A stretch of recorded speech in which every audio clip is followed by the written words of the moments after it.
사사기 12장 4절 말씀 한 목소리로 합독하도록 하겠습니다. 입다가 길르앗 사람을 다 모으고 에브라임과 싸웠으며 길르앗 사람들이 에브라임을 쳐서 무찔렀으니 이는 에브라임의 말이 너희 길르앗 사람은 본래 에브라임에서 도망한 자로서 에브라임과 므낫세 중에 있다 하였음이라. 아멘. 여러분 안녕하세요. 정말 겨울 같습니다. 감기 조심하시고 건강 잘 챙기시기를 바랍니다. 오늘 본문은요, 입다와 에브라임 지파의 전쟁 이야기입니다. 먼저 간단하게 정리해드리고 가도록 하겠습니다. 1절에 보면 입다가 암몬과의 전쟁에서 승리하자 에브라임 지파 사람들이 몰려와서 시비를 걸죠. 암몬과 싸우러 갈 때 왜 자기들을 부르지 않았느냐라는 거예요. 그리고 입다와 그의 집을 불사르겠다고 위협하기까지 합니다. 여기서 집은 입다 개인의 집이 아니라 입다에게 속한 공동체 전체를 의미하죠. 따라서 그의 집을 불사르겠다고 하는 것은요, 그와 관계된 모든 것을 완전히 진멸하고 멸망시키겠다라는 거예요. 매우 위협적이고요, 또한 모욕적인 말이죠. 그러자 입다가 반박합니다. 무슨 말도 안 되는 소리를 하냐고요. 도와달라고 할 때는 들은 척도 안 해놓고 이제 와서 딴소리 한다라는 거였죠. 2절을 보세요. 내가 너희를 부르되 너희가 나를 그들의 손에서 구원하지 않았다라고 하죠. 이 부르다, 자크라는 단어 들어보셨죠? 부르짖다, 울부짖다라는 거예요. 따라서 입다는요, 그들에게 단순히 참전을 요청했던 것이 아니라요, 정말 전쟁의 그 고통 속에서 절박하게 간절하게 도움을 청했던 거예요. 입다가 왜 에브라임 지파에게 도움을 구하지 않았겠습니까? 에브라임 지파뿐만이 아니라 사실은 이스라엘 전체에게 도움을 구했을 거예요. 그런데도 이스라엘 모두가 모른 척했던 거죠. 그 승리의 주사위가 어디로 던져질지 모르니까 모른 척했던 겁니다. 철저히 외면했던 거예요. 그래놓고 이제 와서 전쟁에서 이기고 나니까 억지 부리고 있는 겁니다. 그러자 에브라임이 강하게 도발하죠. 4절을 보세요. 너희 길르앗 사람은 본래 에브라임에서 도망한 자다라고 하죠. 여기서 도망한 자라는 것은 도피자, 탈주자, 피난민 이런 의미입니다. 길르앗을요, 에브라임 지파에서 도망쳐 나온 떠돌이 정도로 치부해버리고 있습니다. 이것은 길르앗 사람들에게 있어서 매우 모욕적인 말이에요. 왜냐하면 길르앗이 에브라임에서 도망친 자들이라는 것은요, 그들이 단순히 비겁한 도망자 혹은 근본도 없는 자라는 비난이 아니라 이스라엘과 상관없는 자, 이스라엘의 공동체에 속하지 않은 자라는 거거든요. 길르앗 족속의 정통성을 다 부정해버리고 하나님의 언약 백성에 반열해서 제외시키고 있는 말이에요. 하지만 길르앗 사람들은요, 에브라임 지파에서 도망쳐 나온 탈주자가 아닙니다. 길르앗은 므낫세의 장자 마길의 아들 길르앗의 후손들이거든요. 엄연한 이스라엘의 적통입니다. 그런데도 에브라임은 부당하고 애먼말로 입다를 모욕하고 있고 조롱하고 있는 거예요. 에브라임 지파가 기드온 때도 그랬었죠. 기드온이 미드안과의 전쟁에서 이기자 왜 처음부터 부르지 않았냐고 기드온에게 시비를 걸었습니다. 그때는 기드온이 에브라임 지파를 살살 달래서 보냈죠. 그때 제가 나중에 또 이야기가 나오니까 그때 가서 잘 설명드리겠다 하고 그냥 넘어갔었는데 기억하시죠? 하지만 입다는 그 기드온과는 전혀 다릅니다. 입다가 누구예요? 깡패 두목이잖아요. 게다가 딸을 잃어서 지금 그 감정이 최고조에 이른 상태입니다. 에브라임 지파가 크게 실수한 거죠. 입다는 한치도 물러서지 않고 길르앗 사람들을 다 모아서 전면전을 벌여버립니다. 그렇다고 입다가 길르앗 사람들을 다 모아서 에브라임 지파를 쳐들어간 게 아니에요. 당시 입다와 길르앗 족속은 요단 서편에 거했고요, 에브라임 지파는 요단 동편에 거주했습니다. 그런데 에브라임이 입다에게 따지러 오면서 전군을 다 몰고 온 거예요. 그러니까 입다와 길르앗은 방어전을 한 거죠. 6절에 보면 에브라임 지파가 전쟁에서 몇 명이 죽었어요? 42,000명이 죽었다고 나오죠. 에브라임 지파는요, 전쟁에 가능한 모든 사람을 총동원해서 온 거예요. 여자와 아이, 노인 빼고 20세 이상, 약 50세 정도까지 남자들을 다 몰고 온 겁니다. 왜냐하면 에브라임 지파 사람들이 가나안에 입성할 때 몇 명인 줄 아세요? 남자만, 이 전쟁에 가능한 남자가 32,500명이었어요. 그러니까 에브라임 지파는 지금 전쟁 가능한 모든 사람을 데리고 온 거였거든요. 여러분 42,000명이 죽었다는 게 별로 감이 안 오시죠? 우리나라에서 지난 코로나로 인해서 3년 동안 누적 사망자 수가 얼마인 줄 아십니까? 36,000명이 조금 안 됩니다. 42,000명은 엄청난 숫자예요. 천안에서요, 구가 2개 있는데 동남구 중에서 동쪽으로 있는 목천, 수신, 성남, 병천, 그다음에 어디입니까? 북면, 그다음에 동면 다 합치면은 딱 4만 3천 명 정도 됩니다. 천안시에서 저쪽 동쪽으로 있는 모든 동네가 다 죽은 거라고 생각해 보셔요. 어마어마한 숫자죠. 그러니까 에브라임 지파가 입다 앞에서요 그렇게 오만방자하게 굴었다는 것은 속된 말로 쪽수 믿고 그랬던 거예요. 다 몰고 왔거든요. 길르앗 족속은요 하나의 가문이잖아요. 에브라임은 한 지파고요, 길르앗은 그냥 한 가문입니다. 지금으로 하면 한 도시와 한 동네가 붙은 겁니다. 읍면동 정도 되는 동네가. 한 동네가 한 도시의 군대를 이길 수 있겠습니까? 물리적으로는, 객관적으로는 상대가 되지 않습니다. 그런데 결과는 어땠어요? 정반대였죠. 에브라임 지파가 대패를 합니다. 그리고 뿔뿔이 흩어져서 도망치죠. 하지만 길르앗이 곱게 보내주지 않습니다. 요단강 나루터를 딱 장악하고 나서 일일이 확인해서 다 죽여버립니다. 히브리어 자음에는요 신과 쉰이 있습니다.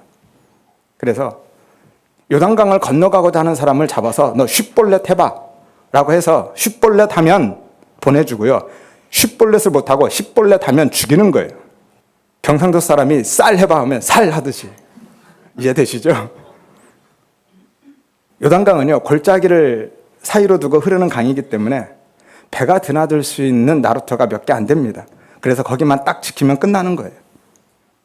그렇게 에브라임 지파가 건너온 모두가 다 죽고 맙니다. 그리고 7절에 입다가 사사가 된 지 6년 만에 죽죠. 여기까지가 오늘 본문의 내용이죠.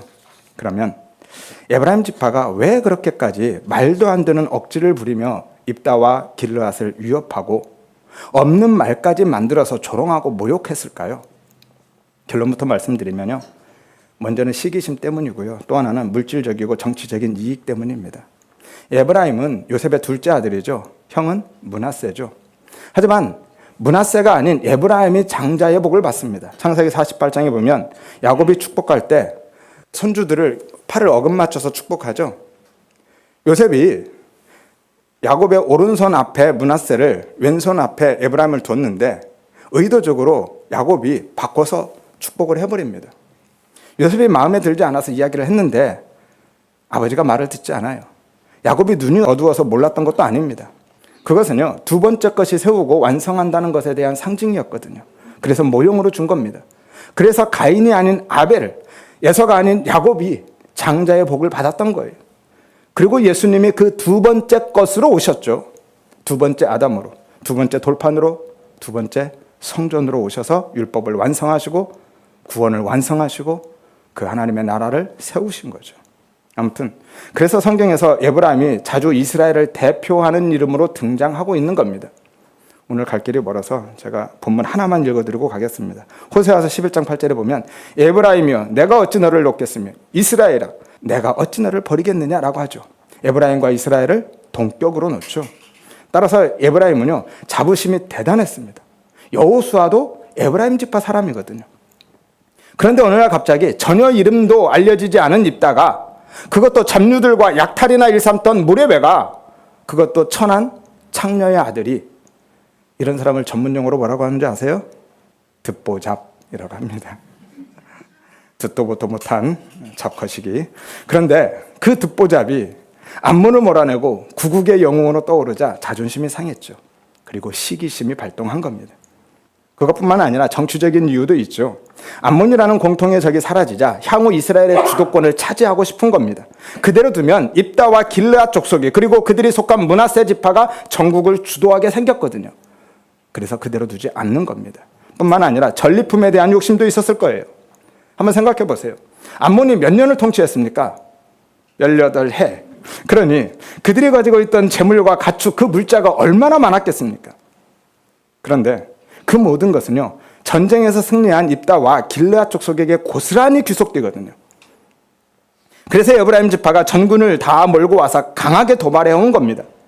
다 불태워버리겠다고 위협하고 자기들한테서 도망친 근본도 없는 자라고 조롱하고 모욕하고 있었어요. 니들은 이스라엘 백성도 아니라는 거죠.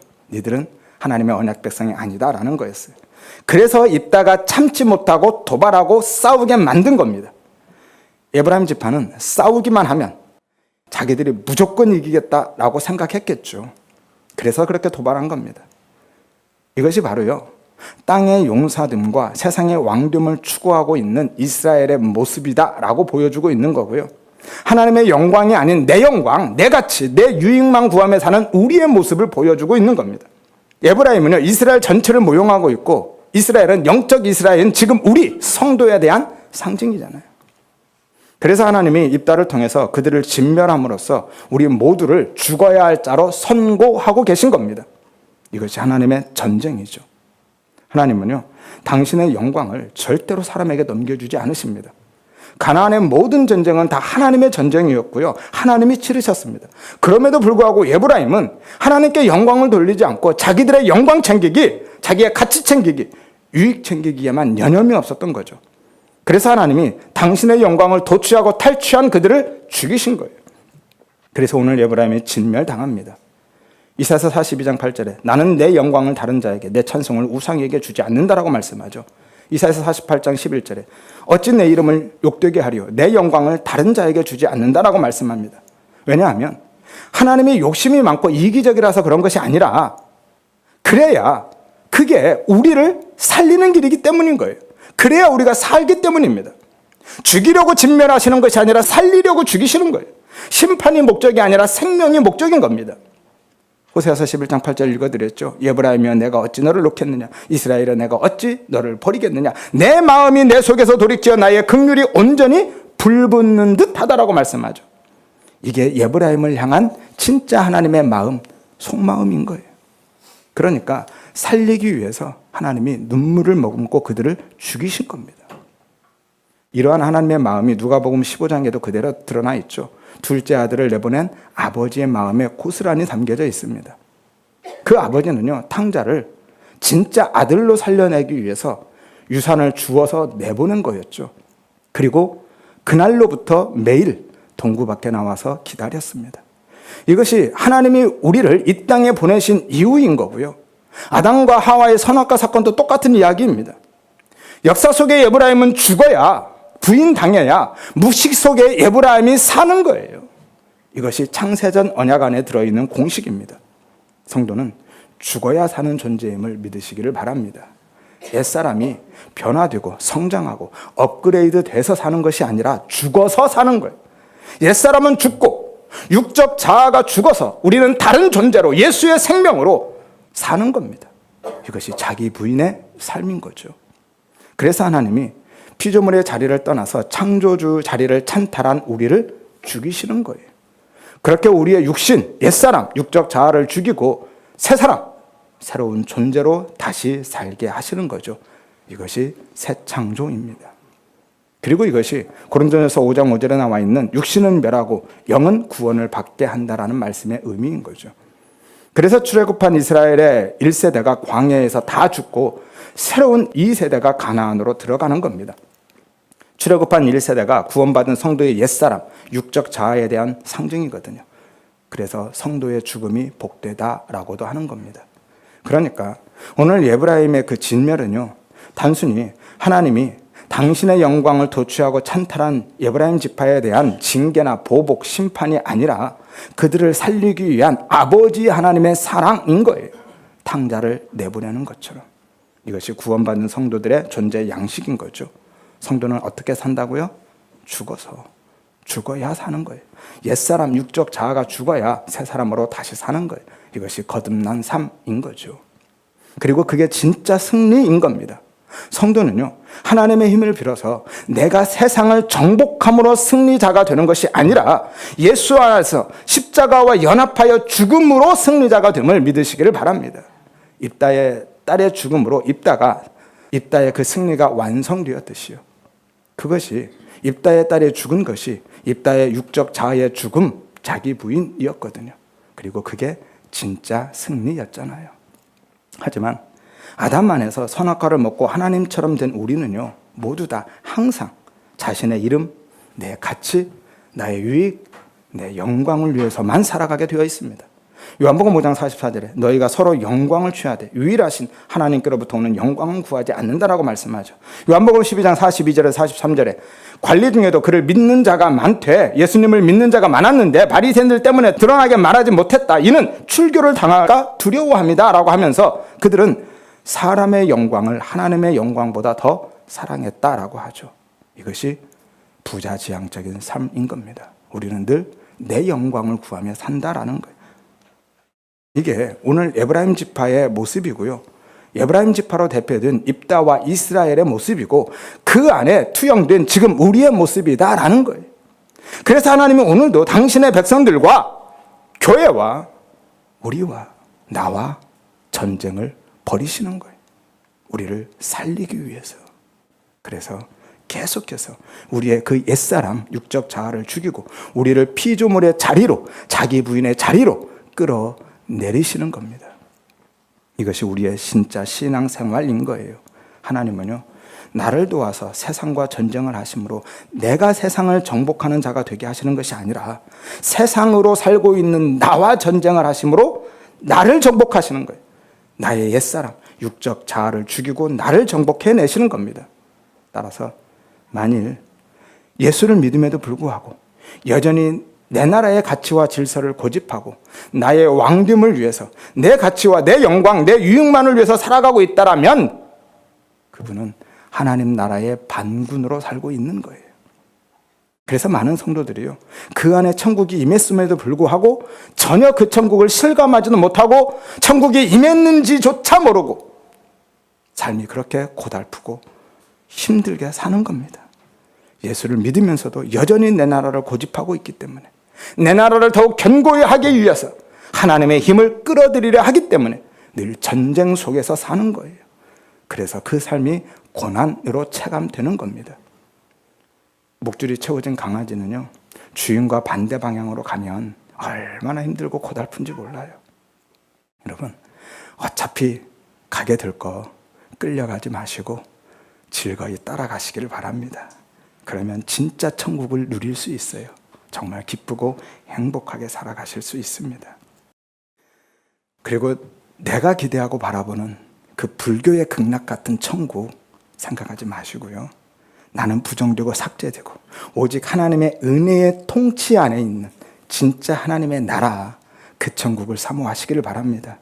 하여서 나는 죽고 예수로 사는 예수의 생명으로 살고 그 은혜로 사는 진짜 천국을 누리는 복된 삶을 살아가시기를 주의 이름으로 축원드립니다. 이것이 진짜 하나님의 나라의 실현인 거예요.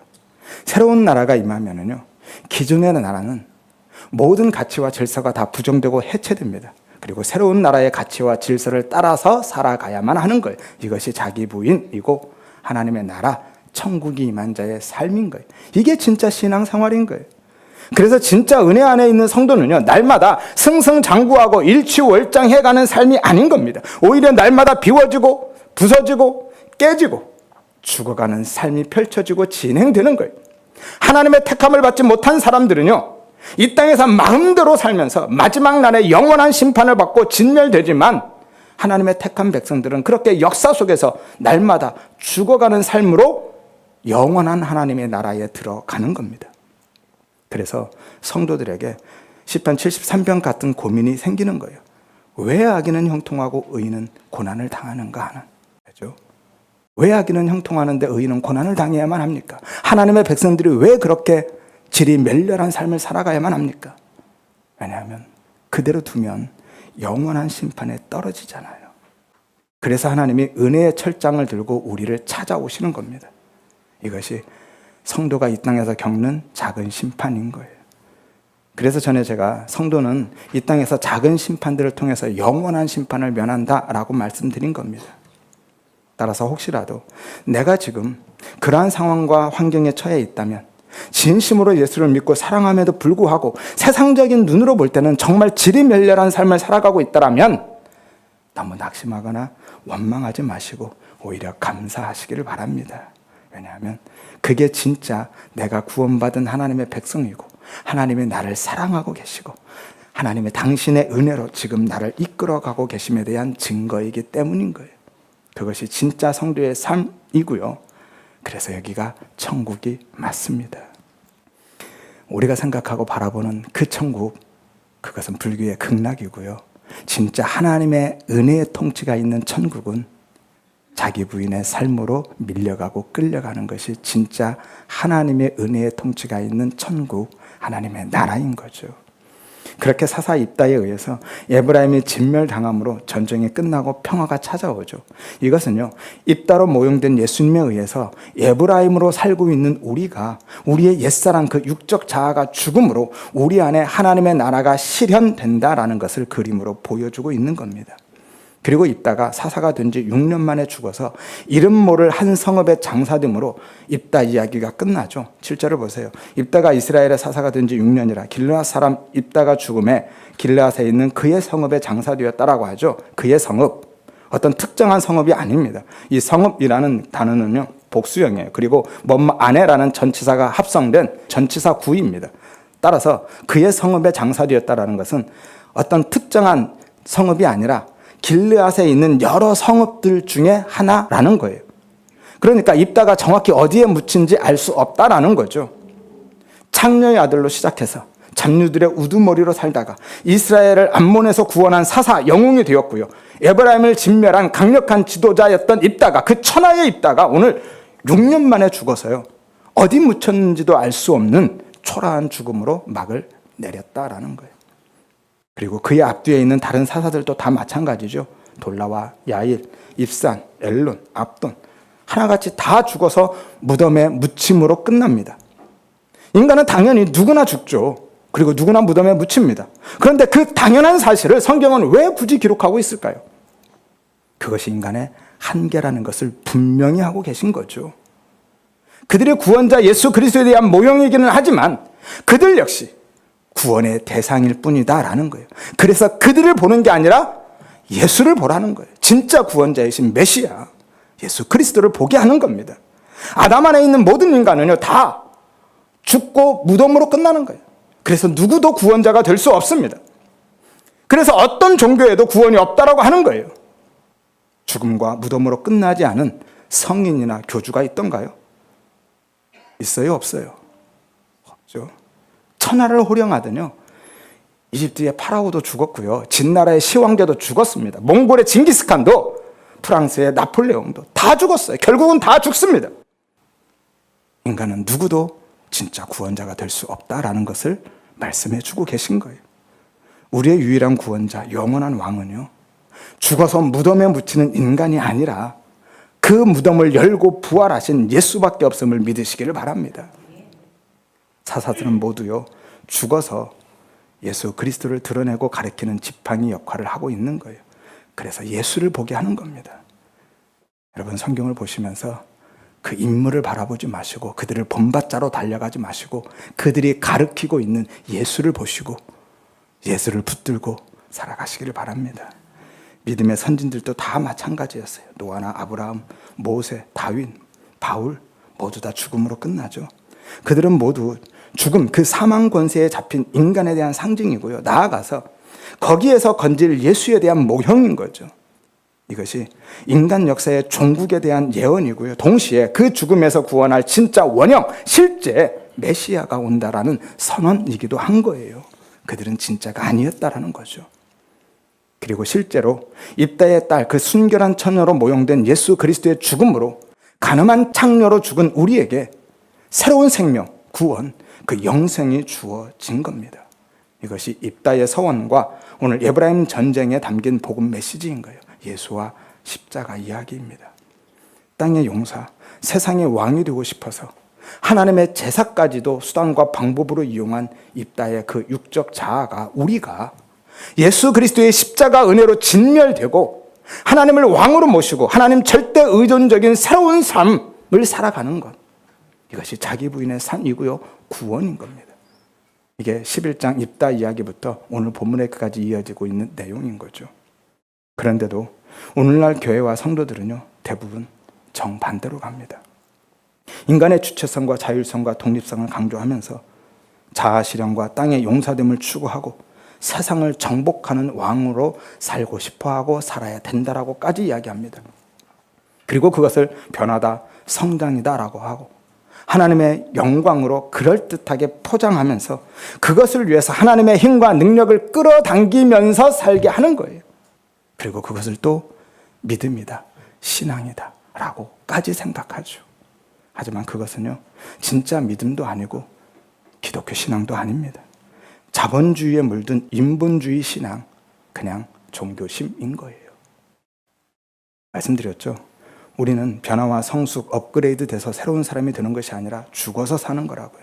우리의 옛사람, 육적 자아는 죽고 새로운 생명, 예수의 생명으로 다른 존재로 사는 거예요. 이게 새 사람, 새 창조인 거예요. 거듭남이고요. 하나님은 그렇게 우리의 옛사람, 육적 자아를 부수고 죽이고 진멸하심으로써 우리를 살리시고 구원해 내시는 겁니다. 그게 다니엘서에 나오는 큰 신상 꿈 이야기이죠. 예수라는 뜨인돌이 날아와서 산산이 부수고 박살내버리는 거예요. 그런데 우리는요, 오히려 하나님의 이름을 부르면서 그 옛사람, 내 이름, 내 가치, 내 영광, 내 유익, 내 육적 자아를 구하고 있으니까, 하나님이 부수고 멸하실 그것들을 달라고 떼쓰고 있으니까 하나님이 어떻게 하셔야 하는 거죠? 이게 바로 복과 생명이 아니라 사망을 구하는 삶인 거예요. 마치 부엌에서 일하는 엄마 치맛자락 붙들고 그 식칼 달라고 떼쓰는 아이처럼 아이는 유익을 구하고 있는 것 같은데요, 실제로는 사망을 구하고 있는 거죠. 따라서 그것은 사는 길이 아니라 죽는 길, 사망의 길이고요. 하나님 나라에 대한 반역 행위인 겁니다. 내 안에 임한 그 하나님의 나라에 대한 저항군으로 살고 있는 거고, 내 나라를 지키기 위해서, 나라는 나라를 위해서 독립군으로 살고 있는 겁니다. 그럴 것 같으면 굳이 예수 믿으면서 힘들게 살 이유가 뭐가 있습니까? 모든 종교는 다 그 이야기하고 있는데요. 그런데 오늘 많은 교인들이, 목사들이 그와 똑같은 이야기를 하고 있고요. 더 많은 성도들이 그러한 삶을 원하고 있고 실제로 그렇게 살아가고 있죠. 이것이 기독교의 종교화인 겁니다. 기독교 신앙이 어디서부터 잘못됐고 우리의 믿음이 얼마나 왜곡되어 있는지 아시겠어요? 그런데도 오늘날 많은 교회들이요, 그런 삶을 믿음으로, 신앙으로 호도하고 부추기면서 성도들을 그 신전의 구조 속에 몰아넣고 있고요. 그래서 대부분의 성도들이 성전의 구조가 아닌 신전의 구조 속에서 살아가고 있는 거예요. 한번 말씀드렸죠. 사사기 5번째 시간에 성전의 구조는 뭐였어요? 은혜의 구조였죠. 하나님을 섬김으로 하나님의 은혜, 사랑, 긍휼에 덮여서 사는 거라고요. 신전의 구조는요, 보상과 대가의 구조죠. 내가 신을 섬김으로 그만큼의 보상과 대가를 받아내는 겁니다. 이게 신전의 구조이고 종교인 거예요.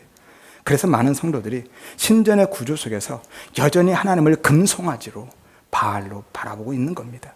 이게 우상숭배이고 죄의 본질인 거예요. 그래서 우리는 예배하면서도 우상숭배할 수 있다라고 말씀드린 거고요. 교회를 절간으로도 만들 수 있다라고 말씀드린 겁니다. 교회를 하면서도, 열심히 봉사하고 섬기면서도 죄를 지을 수 있다라고 말씀드린 거예요. 예수님 당시 유대인들이 딱 그렇게 살았거든요. 그것들이요, 예배든 봉사든 헌금이든 그것들이 오롯이 나를 위한 것이라면, 입다처럼 내가 무엇을 얻기 위해서 하나님 앞에 수단과 방법으로 내어놓고 있는 것이라면 그게 나를 섬기는 우상숭배인 거고요. 그게 죄의 본질인 겁니다. 천국 가기 위해서 예수 믿는다는 것도 사실은 마찬가지 이야기예요.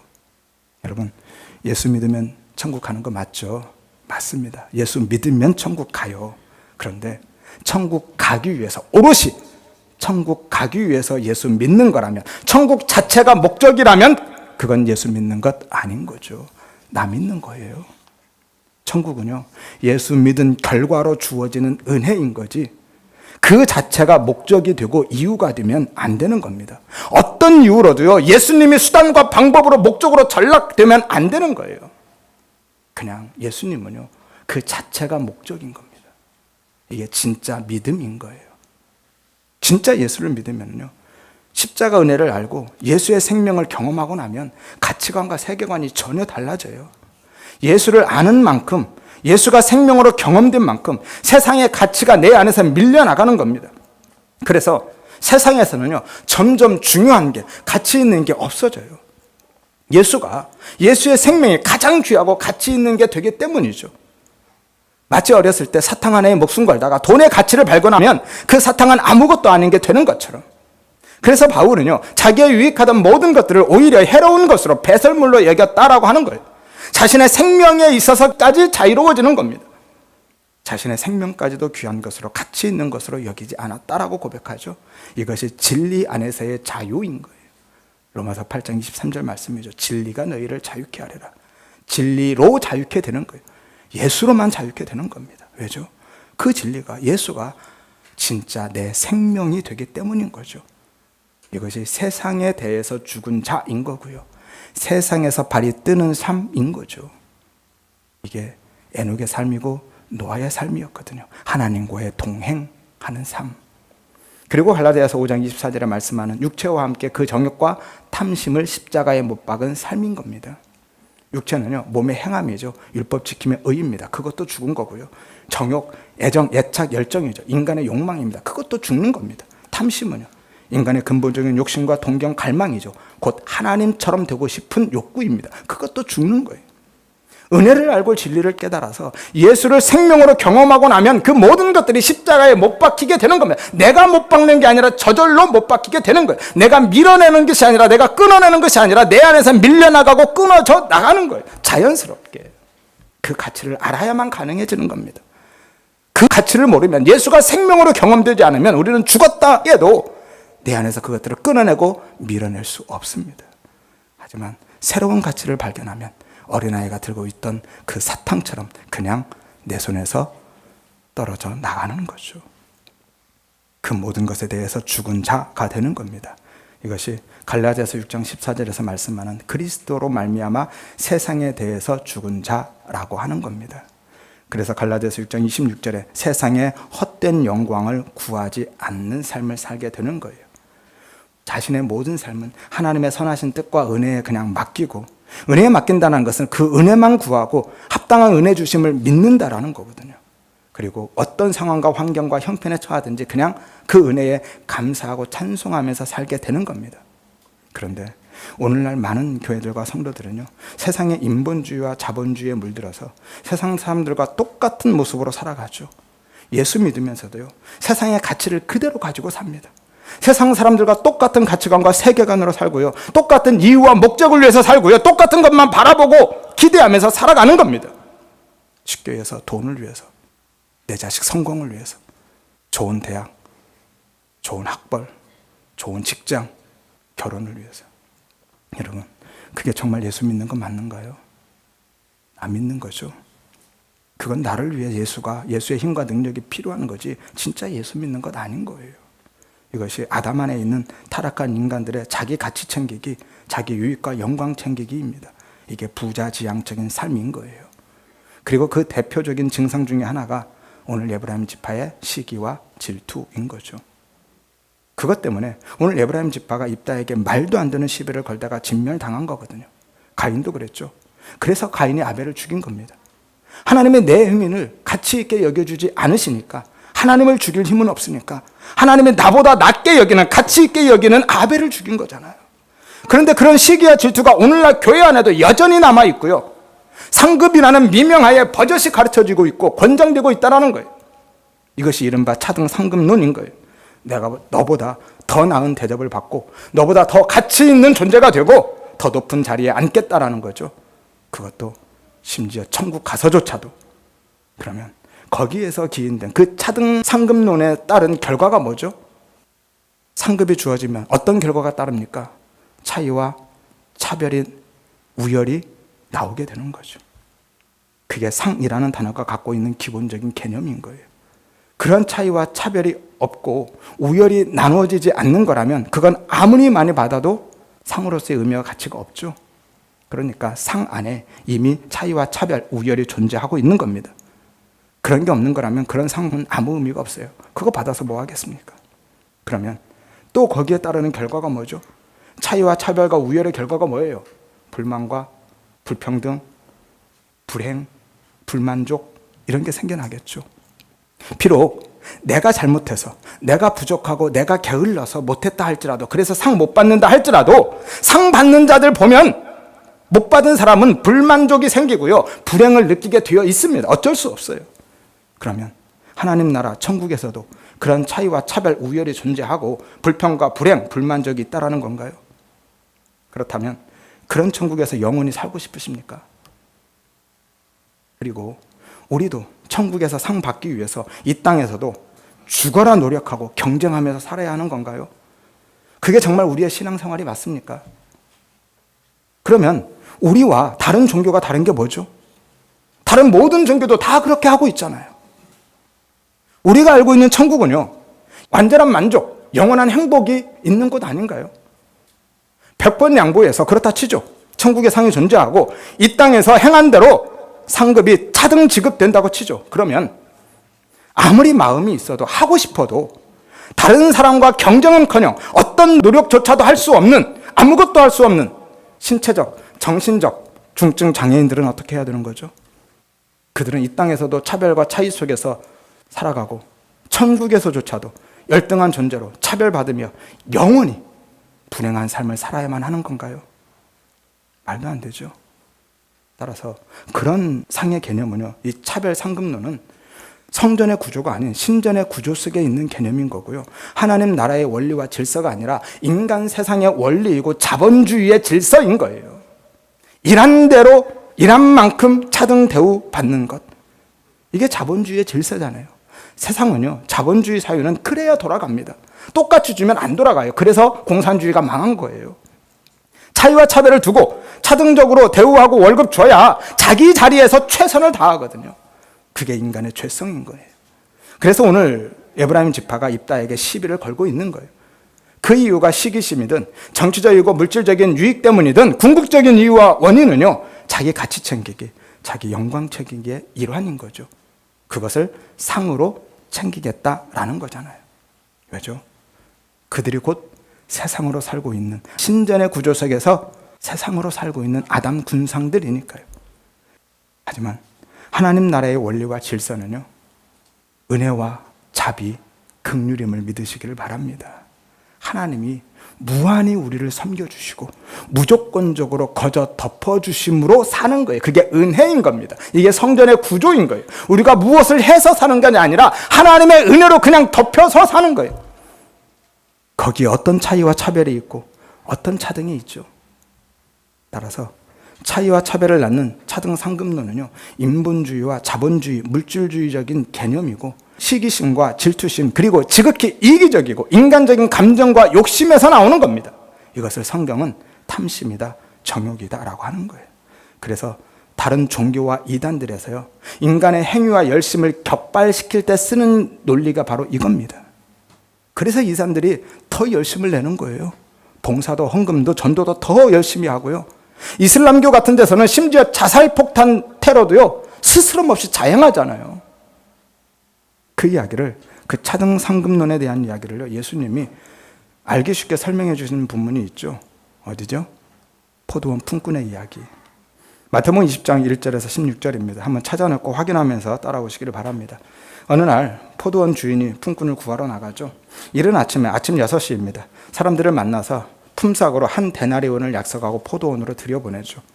제3시에 아침 9시죠. 나갔는데 장터에 또 놀고 있는 사람들이 있습니다. 여기에서 장터는요, 진짜 시장이 아니라 오늘날의 인력시장 같은 거예요. 거기서 놀고 있다는 것은 일자리가 없어서, 나를 일꾼으로 써주는 사람이 없어서 나를 일꾼으로 써줄 사람을 기다리고 있는 거예요. 6절에서 7절에 나와 있죠. 어찌하여 종일 놀고 있냐? 이르되 우리를 품꾼으로 쓰는 이가 없습니다. 당신은요, 로마 식민 통치하에서 유대 경제가 완전히 피폐해져 있었기 때문에 일자리를 찾지 못하는 이런 실업자들이 질비했습니다. 그래서 포도원 주인이 그들도 포도원으로 들여보냅니다. 그런데 단 하나 차이가 있죠. 품삯을 정하지 않아요. 처음에는 품삯을 한 데나리온으로 정했죠. 그냥 상당한, 이 상당한이란 의롭다, 정당하다라는 거예요. 내가 합당한 값을 주겠다라고 하고 들여보냅니다. 품꾼의 입장에서는요, 지금 이 주인과 일당 협상할 상황이 아닙니다. 주인이 얼마를 주든지 그들은 일자리를 얻는 것 자체만으로 그냥 감사한 거예요. 왜죠? 벌써 3시간이 지났기도 하지만 그들은요, 오늘 하루 벌어야 하루 먹는 사람들이기 때문에요. 그 일이 없으면 오늘 굶어야 하거든요. 그래서 기쁘게 가는 겁니다. 그리고 포도원 주인이 오후 12시, 오후 3시, 오후 5시에도 나가서 또 그렇게 하죠. 사람들이요, 오후 5시까지 그 자리를 지키고 있었다라는 거는요, 그 사람은 그만큼 절박한 거예요. 1시간이라도 일해야 내 손에 빵 한 조각이라도 들고 들어갈 수 있거든요. 그래서 해가 지는데도 오후 5시까지 그 자리를 지키고 있는 겁니다. 누가 나 불러주는 사람 없나? 그리고 날이 저물자 6시가 되자 주인이 청지기들을 시켜서 일당을 주는데 나중 온 사람부터 주죠. 그런데 1시간 전에 온 사람이 얼마 받아요? 1데나리온. 깜짝 놀랐죠. 그러자 그것을 본 먼저 온 사람들은 무슨 생각을 했겠습니까? 아, 나는 저 사람보다는 많이 받겠구나. 벌써 머릿속에 계산했겠죠. 1시간에 1데나리온이니까 아침 6시에 온 사람은 12시간 일했을 거 아니에요. 나는 12데나리온은 받겠다. 10절을 보세요. 먼저 온 자들이 더 받을 줄로 알았다라고 하죠. 이 알았다라는 것은 막연한 추측이 아닙니다. 믿고 확신했다라는 거예요. 어쩌면 당연한 생각일 수 있죠. 왜죠? 그게 상식적이니까. 차별 상급론 아닙니까? 차별적으로 상을 지급해야 되는 거죠. 다 똑같이 주면 말이 안 되잖아요. 어떻게 1시간 일하는 사람하고 12시간 일하는 사람하고 같이 줍니까? 여러분 직장에서 그러면 가만히 있겠습니까? 그런데 주인이 얼마씩 줘요? 전부 다 똑같이 1데나리온씩 줘버립니다. 그러자 먼저 온 자들이 어떻게 합니까? 원망하죠. 원망. 단순한 불평과 불만이 아닙니다. 비난과 비방까지의 의미가 있습니다. 그것도 미완료형이죠. 계속 그랬다라는 거예요. 이만큼 나와서 계속 비난하고 비방하고 있었다라는 거예요. 할 말은 많은데 시간상 제가 다 스킵하고 가겠습니다. 종들은 그랬던 거죠. 먼저 온 사람들은 아니 어떻게 하루 종일 땡볕에서 고생한 우리를 1시간 일한 사람과 똑같이 취급하냐라는 거예요. 여러분 품삯 받기 전까지는요 그들이 이렇게 불평불만했습니까? 아니죠. 기쁘게 일했겠죠. 감사하면서 일했습니다. 왜죠? 오늘은 안 굶어도 되니까. 그들이 포도원에 들어가면서 무슨 생각했겠어요? 야, 오늘은 살았구나. 어떻게 나에게 이런 기회가 주어지지? 특히 늦게 들어간 사람들이요. 야, 이 시간에도 나에게 일을 주네. 얼마나 기뻤겠습니까? 그러니까 포도원 주인은요 지금 그들에게 생명을 주고 있는 거예요. 생명을 준 겁니다. 그런데 정작 다른 사람과 비교가 되니까 그때부터 원망과 불평이 생기고 교만한 마음이 들어가는 거죠. 이것을 이른바 원불교 신자다라고 하는 거예요. 원망, 불평, 교만한 신자. 네. 웃자고 한 이야기입니다. 힘드실 것 같아서. 이것만 기억하면 안 되는데 꼭 이런 것만 잘 기억하시더라고요. 아무튼 먼저 온 일꾼들은요. 내가 주인으로부터 오늘 생명을 부여받았다라는 것을 잊어버리는 거예요. 그 은혜를 잊어버린 겁니다. 그리고 적반하장도 유분수지. 오히려 원망하고 불평하고 심지어 주인을 비방하고 비난하기까지 합니다. 왜 나의 노력과 가치를 이 정도밖에 쳐주지 않느냐라는 거죠. 어떻게 저 사람과 똑같이 취급하냐는 겁니다. 자기의 행위를 근거로 해서 자신의 가치 있고 내가 유익하고 그렇게 여겨지기를 바라고 있는 거죠. 내 영광을 챙기고 있는 겁니다. 거기에서 비롯된 시기와 질투가 바로 이거예요. 그게 바로 하나님 앞에서 지금 우리의 모습이고 내 모습인 겁니다. 본문에서 포도원 주인은요 하나님을 모용하고 있죠. 품삯을 나눠준 청지기는 예수님, 포도원 일꾼들은 우리죠. 성부 하나님이 성자 예수님을 통해서 우리에게 생명, 구원을 주셨습니다. 그리고 그 품삯은 동일했죠. 구원은요 우리의 열심과 노력, 자격이나 공로, 조건과는 전혀 무관하다라는 것을 말씀하고 계신 거예요. 오직 하나님의 주권과 은혜의 선물이다라는 거죠. 그런데도 오늘날 교회들은요 하늘의 상급을 쌓아야 된다고 성도들을 몰아가고 있고 성도들은 그 황금 면류관 한번 받아 써보겠다라고 죽을 힘을 다해서 달려가고 있잖아요. 그러니 여느 종교와 다른 게 뭐가 있습니까? 그리고 그런 상급 없다고 하니까 어떻게 반응하는 줄 아세요? 에이, 그럼 괜히 일찍 예수 믿었네. 나중에 더 늙어서 죽기 전에 믿을 걸. 그렇게 아쉬워하거나. 아니 그런 게 어디 있어요? 어떻게 한평생 평생 동안 헌신한 내가 죽기 전에 믿은 저 사람과 똑같은 대접을 받아요? 라고 억울해하거나 심지어 왜 상 안 주냐고 불평하고 원망하고 화내면서 비난하기까지 한다는 거예요. 완전히 물에 빠진 사람 건져주니까 보따리 내놓으라고 하는 격이죠. 여러분 이게 믿는다라는 사람 입에서 나올 소리입니까? 예수를 생명으로 믿는 십자가의 은혜를 경험한 사람 입에서 그런 소리가 나올 수 있는 거예요? 내가 죽은 흙이고 먼지이고 티끌이었는데 예수의 생명이 나에게 부어져서 내가 산 존재 진짜 생명이 되었다면서요. 그러면 계속 그 죽은 흙으로 있는 게 좋아요? 아니면 하루라도 빨리 생명을 얻어서 그 생명을 누리며 사는 게 좋아요? 대답 좀 해보세요. 어떤 게 좋아요? 그러니까 지금 그런 소리 하고 있다는 것은 아직 그 생명이 뭔지, 그 은혜가 뭔지 모르는 거죠. 그거 알면 절대로 이런 소리 못합니다. 그리고요, 쟤는요 이러면서 다른 사람과 시기, 질투 못해요. 그런데 그게 뭔지 모르니까, 예수의 생명이, 십자가의 그 은혜가 뭔지 모르니까, 아직 한 번도 경험해 본 적이 없으니까 그런 소리 하고 있는 거예요. 어차피 똑같이 받을 거라면 조금이라도 늦게 가서 최대한 적게 일하겠다는 생각을 하고 있는 거고요.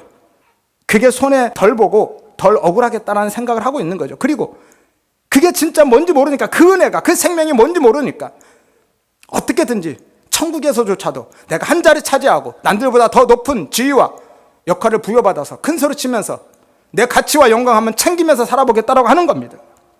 그러니까 그런 사람은요, 진짜 생명에 관심이 있는 것이 아니라 내 가치와 내 유익, 내 영광에만 관심이 있는 거죠. 그리고 예수는 그것을 위한 수단과 방법, 도구일 뿐인 겁니다. 이것을 성경은 우상숭배다라고 하고 있는 거예요. 그래서 예수님이 나보고 주여 주여 한다고 다 천국 오는 거 아니야 라고 하신 겁니다. 천국은 어떻게 해야 돼가요?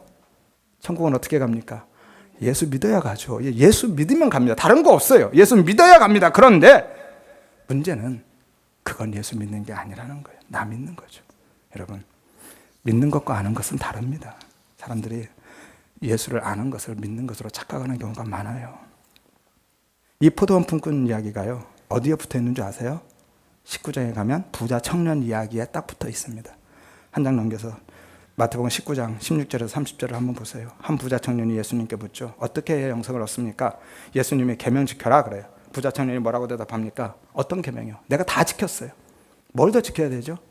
그러니까 예수님이 뭐라고 해요? 그럼 네 있는 거 다 팔아서 가난한 자들에게 나눠주고 나 따라와 그러죠. 그러자 부자 청년이 어떻게 합니까? 22절에 재물이 많음으로 근심하며 갔죠. 근심하며 갔습니다.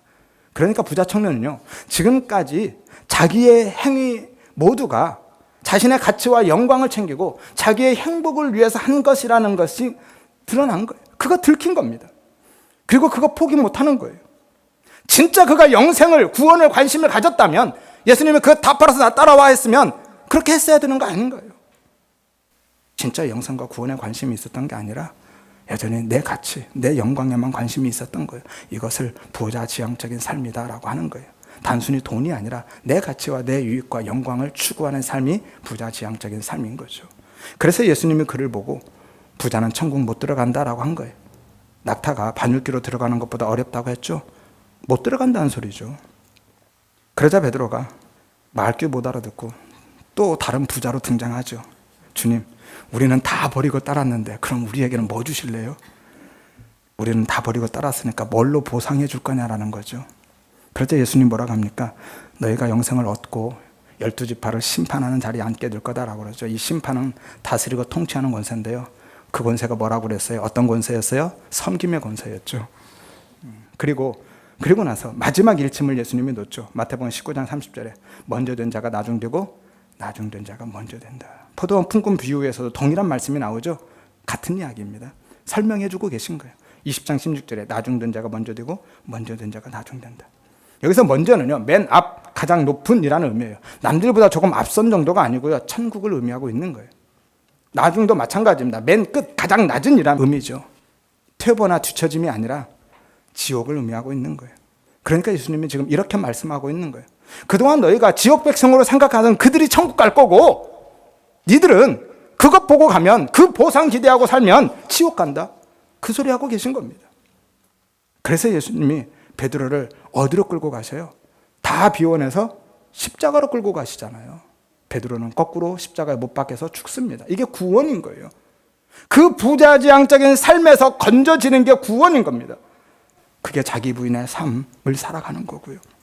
우리는요, 진짜 택함 받은 성도는 부자지향적인 삶이 아니라 자기 부인의 그 지향성을 갖고 살아가게 되는 겁니다. 하나님이 그 자리로, 그 삶으로 우리를 그렇게 밀고 가시고 끌고 가시는 거예요. 그래서 하나님이 나를 도와서 세상과 싸우시는 것이 아니라 세상으로 살고 있는 나와 싸우신다. 라고 말씀드린 겁니다. 나를 살리기 위해서. 따라서 우리 모든 성도님들은요, 이 땅의 복이나 하늘의 상급이 아니라 오직 내게 주신 예수의 생명으로 기뻐하고 감사하면서 오직 예수만 보고 그 은혜만 붙들고 살아가시기를 바랍니다. 하여서 우리 모두가 부자지향적인 삶이 아니라 자기 부인의 지향성으로 살아가는 삶을 살아가시기를 바라고 그 은혜를 구하시기를 바랍니다. 하여서 장래에 영원한 하나님의 나라에 들어갈 뿐만이 아니라 이 땅에서도 지금 우리의 삶에서도 그 천국을, 예수의 생명을, 영생을 풍성히 누리며 사시기를 주의 이름으로 축원드립니다.